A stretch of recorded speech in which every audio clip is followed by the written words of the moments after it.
Hello, everyone. Welcome to DSP versus the Internet, my weekly show here on DSP Reacts, where I watch clips from all over the net as submitted by my channel members, and it's usually a good variety of fun, right? So, FYI, if you're not sure how this show works, first of all, this is episode 67. Yes, we've been doing this 67 straight weeks, except for one that I was sick last year. This is June 2nd, 2024, and the way it works is if you're an ultra member of the channel, the highest tier of supporter, we're guaranteed to watch your clip, one a week for 4 weeks. Pretty cool. If you're a submissions tier member, then that means that your clip submissions, 2 a week, will get put into a playlist, which we hit randomize and just start watching later on in the show. So ultra members, we're guaranteed to watch your videos, and submission members have an equal chance to be watched. Some weeks we get through all the videos, some weeks we don't. It all depends. So I hope you guys are ready for some fun. Now, thanks to those who support these streams. If you do support the stream in some way today, thank you so much. I will shout it out between the parts. All right? Without further ado, let's jump in. Can you believe to this day, 2024, we're talking about STRONGBAD. We're talking about Homestar Runner. Anyone remember this? This was memeable stuff before YouTube, before memes were a thing on the internet. I remember Homestar Runner. I used to watch stuff from them. I think it was on newgrounds.com or something like that. All right, here we go. Dragon. Here I go once again with the email. Every week I hope that it's from a female. Oh man, it's not from a female. Hey STRONGBAD, can you draw a dragon? How does that sound? Because I have a new setup this week, and I'm trying to make sure that everything looks good or sounds good as well. Does that sound good? That's right. Homestar Runner was never on Newgrounds. You're right. It was on its own site, right? Of course, STRONGBAD has a YouTube channel. This is it. This is his YouTube channel right here. Volume sounds good. Because I had to lower it on the fly there. Hopefully it sounds good. Okay? Okay. I want to see your skills of an artist. Okay. Well, G2G, Geyser from California. The dragon? That's easy. Feel free to follow along with my simple step-by-step instructions. I make drawing fun. To begin, draw an S for snake, or dragon, or whatever. Next, we'll draw a more different S for the head. What did he use to animate this? Because this is not hand-drawn, I don't think. But I wonder what was used to animate these shorts back then. Because essentially, it's a short. They're only like 3-4 minute long episodes. They were very abridged, but they're entertaining and fun, unique. This is a long-running show that got tons of popularity on its own website and then on YouTube. I remember seeing it. It was, I still say Burnin' 8. Remember Burnin' 8? Like, that's where I got that from this show. I used to watch it back in the day. It was made in Flash. Oh, okay. Adobe Flash. Back in the day, Flash animations. Remember those? Blast from the past. Put a top mark on a long V. Then you add some legs. Throw on a couple of arms. And whoa. Wait a minute. I think I need to start over. Thing doesn't look natural. Okay, starting again, the same way. S, more different S. Close it up real good at the top for his head, and then, using consummate V's, give him teeth, spinities, and angry eyebrows. Then you can add smoke or fire, or maybe some wings. If he's a wing-a-ling dragon. Let's put one of those beefy arms back on him for good measure. That looks really good. Coming out of the back of his neck there. Now he needs a name. How about Trogdor, the Yes. Burninator? Yes. Burnin' 8. Check out all his majesty. There's my dragon, Kaiser. Let's see how the other students are doing. All right. What do you got for me, Coach Z? Take a look there. I think she's looking pretty good. I said consummate V's. Consummate! Jeez. Guy wouldn't know majesty if it came up and bit him in the face. It happened once. STRONGBAD, you just keep doing your thing, man. Carving at the table. Get out of my house. I do what I'm told. Oh, I forget who that I didn't know was. You were doing one. Oh, sure. That was another character, right? That was a different character from a different show. I don't think it was STRONGBAD. I think it's so long ago. I mean, these are like 20-year-old animations, so I'm trying to remember in my head. Like, didn't you have other characters as well? That was Homestar from Homestar Runner. Okay, that was Homestar from Homestar Runner, the other show. Gotcha. Because StrongBad was supposed to be like he's like a fighter, like a wrestler fighter guy or something. But then he teaches you how to do other stuff. It's so, man, it's like so long ago I watched these. I can't remember much of anything about them. It's like, damn, my freaking brain is working like molasses trying to remember this show. These are classic, man. This is old school stuff from the internet. Oh, so yeah, so of course this guy does like an insanely good dragon. Watch. I think I've improved on your methods a bit too. I employed some chiaroscuro shading and... I'll improve on your methods. What? That's not an improvement. Trogdor strikes again. Trogdor! Trogdor! Trogdor was a man. I mean, he was a dragon man. I mean, he was just a dragon. But he was still Trogdor! How pixelated it is. Burninating the countryside, burninating the peasants, Poor woman. all the people in Oh my the God. thatched roof cottages! Thatched roof cottages! No wonder, like, there's probably kids watch this, right? Like little kids. It's kind of innocent, but it's just stupid, right? This was the whole era of like Adult Swim on Cartoon Network, and then like a zillion things copied it, right? So Adult Swim had nonsensical shows like this too, right? It had like Space Goes Coast to Coast, Harvey Birdman Attorney at Law, C Lab 2021 or whatever it was, which were just like irreverent shows. They took old animation, hashed it up to just make nonsensical comedy, right? And then on the internet, all of a sudden, boom, you'd have all these shows that were kind of the same kind of silly stuff. Yeah. This is what I think. This is one of the ones at the time, like the internet, it blew up. Got really, I mean, look, 4.7 million views. This is episode 58. I mean, there was a ton of these where you answer emails and do stuff, all random stuff, right?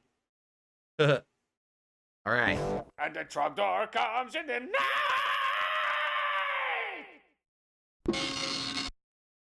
Here's what we know about the Flight SQ321 incident so far. On May 20th, Flight SQ... So this, yeah, there was like 2 weeks ago, or like almost 2 weeks ago, there was a flight that happened, a Singapore Airlines flight, where a whole bunch of people got hurt or died, and they're trying to figure out what happened. And I guess this video analyzes what actually happened on the flight. So 321 departed London Heathrow Airport at 10:38 p.m. local time. There were 211 passengers and 18 crew on board, and the 16-year-old Boeing 777 was scheduled to land in Singapore after a 13-hour flight. For the first 10 hours, everything was fine. Then, the plane started tilting upwards and shaking.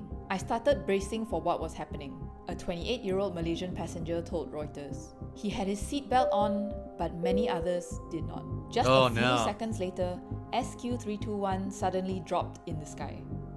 Because remember, if you're on a plane and you're high up enough, they tell you don't have to have your seatbelt on if you're moving around the cabin. Now, I've been on some airlines that are very strict, and like if you're actively not getting up to go use the bathroom or stretch your legs, which you're allowed to do when you hit a certain height of elevation and it's not supposed to be turbulent, they tell you to sit down and put your seatbelt back on. Like I've outright been on flights that they were like, nah, just sit right back down and be quiet, you know, not be quiet, but sit back down and put your seatbelt back on if you're not moving around the cabin just for safety purposes.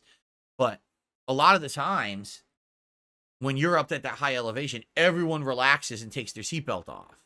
So, yeah, I mean, in this case, I would guess if they were all the way up there at their height where it was supposed to be smooth, probably almost no one had their seatbelt on. Sheesh. Passengers on board, the drop was dramatic. Everyone seated and not wearing a seatbelt was launched immediately into the ceiling. Wow. Some hit their heads on baggage cabins overhead and dented it, and objects were flung around the cabin. The fall only lasted a short while, but the damage was severe. According to a passenger, the crew and people inside lavatories were hurt the most. because we discovered people just on the ground not able to get up. There were Right, the crew are out and about in the cabin, no warning that this was going to happen, so they probably just smashed against the ceiling like as hard as they possibly could. Keep in mind, it's like being on a roller coaster, right? I mean, you're just going boom, just dead drop. I wonder what caused it. I wonder if they'll explain what happened. a lot of spinal and head injuries. Oh, God. Another described seeing other passengers giving first aid, or injured passengers screaming in pain. Ugh. One of the crew members said it was by far the worst turbulence she had experienced in her 30 years of flying. Parts of the plane interior were also damaged. The plane was forced to make an emergency landing. It was diverted to Bangkok and it landed at 3:45 p.m. local time. The injured were rushed to the hospital. 53 passengers and 1 crew member were hurt, with 7 of them in critical condition after Wow. suffering head injuries. A 73-year-old British man has died Oh and my likely God. suffered a heart attack, Thai authorities say. No other deaths have been reported so far. According to SIA, the pilot encountered sudden extreme turbulence over the Irrawaddy Basin at 37,000 feet. There were 41 Singaporean passengers on board. Around 20 people from Singapore Airlines crisis management team headed to Bangkok on a specially chartered flight. CNA reported. PM Wong offered his condolences and said that Singapore is working closely with Thai authorities and doing everything they can do to support passengers and crew. President Tharman and So what causes that level of turbulence? Because, I mean, I understand there could be pockets of different kinds of pressure air. And, you know, you never know what's going on with weather. Weather is constantly changing. Well, I mean, you know, planes are supposed to be designed to be resistant to that, to not have that level of turbulence. Like, yeah, you have some turbulence, but not dipping so hard, so fast that people are smashed into the ceiling. So how, I mean, again, I don't know anything about flying planes or anything, right? I wonder, like, what is the crew supposed to be doing? Like, the pilots, how would they know that something like that's about to happen? Is there anything they can do to detect it ahead of time? Could they have avoided it? Or is it just like at any time you're flying, there's a random chance that that shit can happen? Because basically, back in the day, I used to fly a lot. I don't anymore. But back in the day, in my 20s, I used to fly all the time to go to Street Fighter tournaments. And there were basically 2 flights I went on that are the worst ever. The first was relatively early on. I was in my, I want to say it was either my late teens or early 20s. And I had flown out to California for a tournament called B5, which was before Evo even existed. So think about how long ago that was, okay? And we were on our way back from California to Connecticut, and we hit such bad turbulence that it literally felt like you were on a roller coaster. Like you were sitting there like, oh my God, we're going up. Oh my God. And all of our faces were turning like green because it turned your stomach how bad the turbulence was. And of course, you know, the pilot trying to act calm, saying just sit down and buckle up. And it lasted about 15 straight minutes. Imagine being on a nonstop roller coaster ride for 15 minutes and not barfing. Like, it was hard, you know? So that was the second worst. The worst I've ever been on, I was in a very small plane. Very small. Probably only like maybe a dozen people could fit in this plane. It was because I guess I was on some flight, and for some reason, either the flight was either overbooked or underbooked. So it was from Connecticut to New York. And basically, I was on this plane with one other middle-aged woman and one flight crew and the pilot and the co-pilot. That was it. So yeah, you can imagine why the hell are there only like a few people on this plane, right? And that plane got tossed around like a paper airplane in the wind. That thing was just fucking all over the place. And I thought I was going to die. Straight up, I thought I was dead. Because what are you going to do? You're in a tiny little plane and you're hitting bad turbulence. Like, you're done. It was so bad that when we landed, it was only like an hour flight. When we landed, they actually gave me a voucher for a whole free flight. They were like, we know that was so bad. Here's like a $400 voucher to fly again for free because it was so bad. So, but I'm just, you know, I don't know anything about aeronautics, so I don't know like what they should have done to avoid that.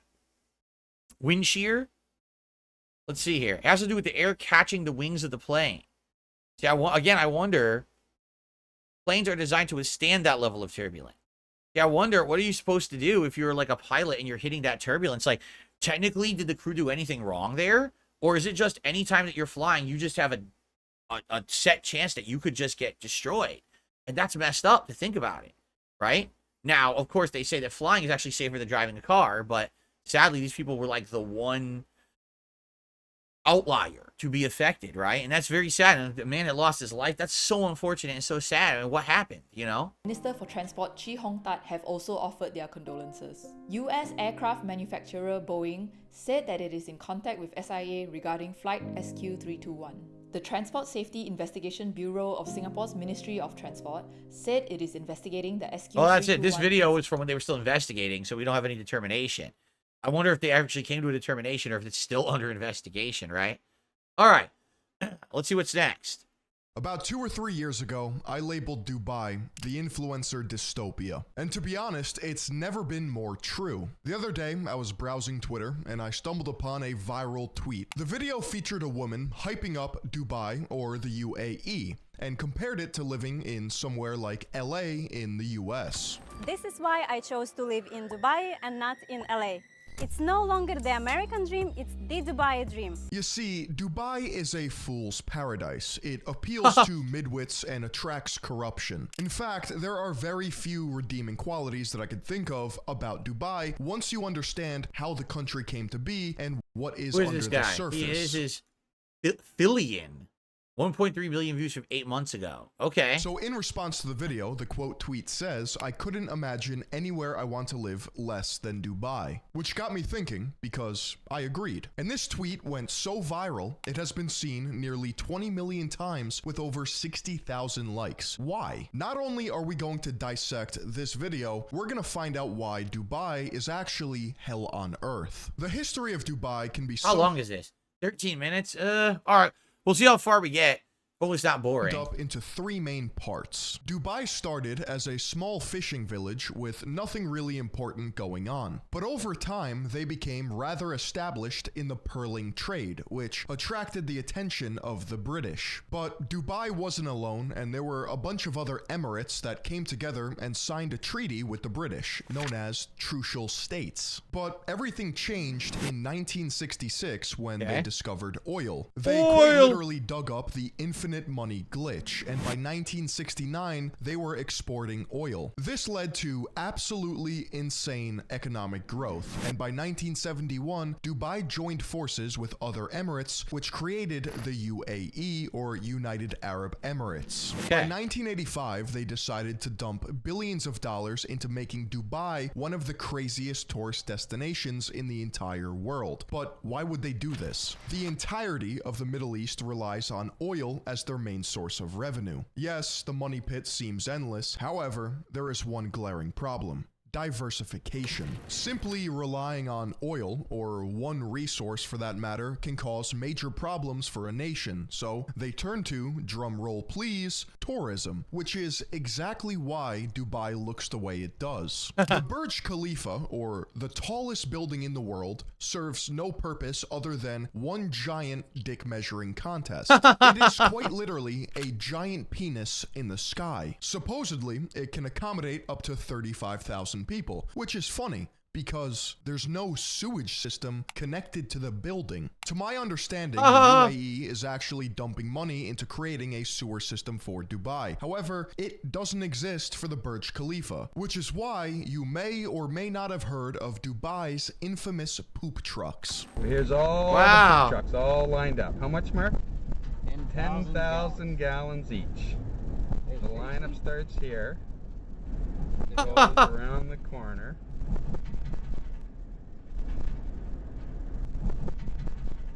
Kind of like one of the things you would think of first when setting up a major tourist city, huh? In Dubai at one point that they would routinely cause traffic jams. But what's even worse is because of the insane heat and long lines, some drivers would just dump them in the sand dunes and it would flood into the Persian Gulf. Now you have a bunch of tourists effectively swimming in a toxic soup of shit. There's literally a poop truck traffic jam because they don't have a sewer system connected to the Burj Khalifa. Khalifa. And you would think when you plan for the tallest, most opulent building in the world, you would, I don't know, think of plumbing. But no, and we'll see this routinely with the infrastructure of Dubai. Cutting corners, slave labor, and cheap materials. That is the starter pack for Dubai. They even dubbed their new sewer system the development of the century. For most of you though, you're gonna have to wait for the next Dubai patch update to get the poop trucks out of here. Strategically speaking, in terms of city planning, Dubai runs into a ton of problems. One, it's a desert and gets insanely hot. Dubai also has notoriously bad road designs, with no through line or thought process into how you actually navigate the city. In many anecdotal cases across the internet, people say that in order to get from A to B, you often have to go through C, D, E, and F. The very design of Dubai in and of itself looks like it was created by a 12-year-old playing roller coaster tycoon in a library. They have massive 12-lane highways such as the Sheikh Zayed Road in between skyscrapers. There might be no traffic, but where are you going? All in all, it is a disjointed nightmare of residential areas and tall-ass skyscrapers thrown into a ball and called a city. To add to the fact that there is zero cohesion architecturally and functionally, Dubai operates as a theocratic police state. This means that they have some of the most batshit laws to exist. In fact, you're at the mercy of Sharia law. I didn't know this, but poppy seeds are illegal in the UAE as well as other countries in the world. I guess because of opium, but alas, it can land you 20 years in prison. 20 fucking years if you eat a bacon, egg, and cheese at the airport before your flight. You also can't wash a car in public. You can't disrespect the royal family, the country, the city, or Islam. The upper echelon is rife with corruption and nepotism, and it is a liberal's worst nightmare. If you mix Sharia law with a few Western customs, you get Dubai because they want tourists. No same-sex marriage, no public display of affection. For non-nationals, it's believed that there's a bit more leniency, but that's really only for tourists. Because tourists equal revenue, and if they don't have revenue or tourists, their entire plan fails. Yes, there is a very dedicated effort to have tourists in Dubai and the UAE. In fact, other places in the Middle East as well. Lionel Messi was given a $25 million 3-year contract to just tour the Middle East. They quite literally are using influencer marketing to create the facade that it is the place to be. But the interesting thing here is that non-nationals in the UAE or Dubai are poor Africans and Indians that get taken advantage of. These migrant workers are forced into modern day slavery. Well, let's just call it slavery, because Dubai officials want their city built taller and faster. Here's some stats for you. In 2013, the UAE had the 5th largest international migrant stock in the world, with 7.8 million migrants out of a total population of 9.2 million. That means migrants, particularly migrant workers, make up a majority, approximately 90% of the resident population of the UAE, and account. Is that surprising? No. It's the smallest class is the richest. So probably the upper 1% are the people who actually own Dubai. And then everyone else who's there is either a tourist or a worker, with most people being workers who probably get paid near nothing, right? I mean, anywhere in the world that's a tourist trap area is just like that, you know? If you go to any island resort, you're going to go as a tourist to the place that looks the nicest, but then come to find out actually living there isn't so great. You hear about this all the time, right? So for 90% of its workforce, and they're treated like shit. Right. Here are just some of the ways in which the migrant workers are exploited to make Dubai the very city that it is. Unpaid or delayed wages, confiscation of passports by employers, poor living conditions in labor camps, and restrictions on movement and communication. If you've ever seen a picture or map of Dubai, then you're definitely aware of the infamous palms. The Palm Islands are residential areas that jut out into the Persian Gulf. There are 3 Palm Islands and a group or... Oh yeah, we saw this when I was doing Flight Simulator. Remember when I did Flight Simulator a few years ago in the summer? And the islands are completely unique, but they're completely man-made, designed to look unique from the sky. Cluster of islands known as the World Islands. Palm Jumeirah is the only one that is finished. Palm Dira is abandoned and sinking. Palm Jebel Ali, on the other hand, is a barren wasteland that sits so far south it's nearly in the desert. And shit hit the fan so bad for the development of these islands that they have to beg investors to buy real estate to advance the projects. The World Islands, on the other hand, are an entirely different catastrophe. Not to mention, they don't even look like the world. You may be asking yourself, how do they even build these man-made islands in the first place? And that's a great question. Well, they get these giant ocean tankers that scrape the ocean floor and shoot sand a mile away onto the coast. Not only does this completely disturb the entire ecological system known as the ocean, and to top it all off, the sand that they're using is not suitable to build upon, which is why all of the islands are sinking at a fifth of an inch per year. Supposedly, the workers are barely fed and have to work insane hours, all while in desert heat. But it gets somehow even worse when it comes to the palms, because they're surrounded by an outer shell that is designed to stop waves from crashing into the inner residences. But what they did was effectively create a giant swamp, stagnant water with no marine life. So you have these beautiful beachfront properties with water that you can't even swim in. Similar to Curacao or the Virgin Islands, Dubai is an attractive destination for dirty money. In fact, it's incredibly easy to launder money and gold because of their lax laws. It's also a popular place for sex tourism, except all of this degeneracy is outlawed, right? As long as it's not in the public view, of course. Something you may also not know about Dubai is their supercar graveyards. If you venture into some parts of the desert... Wow. We probably won't finish. We'll probably watch like another minute.